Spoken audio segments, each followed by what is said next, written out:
I'm Alexander Surgeon. It's 9:20 a.m. November 11th. If you haven't put it together yet, if you haven't put this together, it should be obvious by now. None of these people's actions have anything to do with what I've ever done or not done throughout life.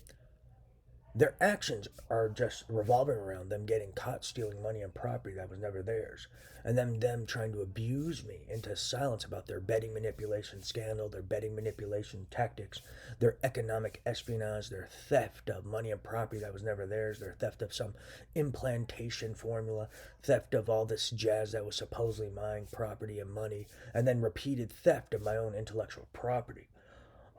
They're committing aggravated assault and robbery and then disguising aggravated assault and robbery as being righteous based upon slander and manufactured nonsense. They plant themselves and then pretend they fell for it.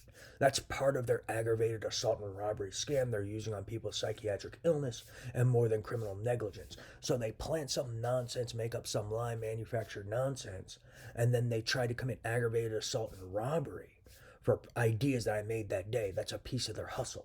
So they're disguising themselves as righteous, disguising themselves as, oh, he did X, Y, and Z, so we have the right to attempt murder on him for this idea. That's their hustle. If you haven't put it together yet, you may have psychiatric illness or more than criminal negligence. So they're disguising themselves as righteous when they're really just criminals involved with aggravated assault and robbery. And not just criminals, they're terrorists. So they see me make an idea, then they'll just make up some lie and then use that lie to justify committing aggravated assault and robbery with WMDs or attempt of robbery with WMDs, radiation weapons, weaponized synthetic telepathy, neurophysiological weapons, and more. That's their scam.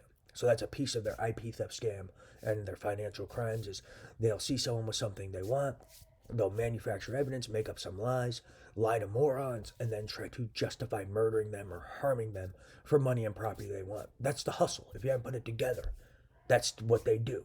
So they just get some people, whether they use real people or use manufactured images of credible people, and then pretend these influential people signed off on murdering innocent people for property. And then there's a community of salad tossers and morons who are like, oh, well, so-and-so said it, let's kill them. And that's a piece of their scam. Bet my life on it. So there may be real people involved with it, but there also is people use that same hustle through impersonation. But some of the real people also are scumbags who are just peddling slander to justify theft and trying to murder me for my own money and property and then making up lies to justify attempting murder on me for money and property that was mine. So don't fall for it. Bet my life on it.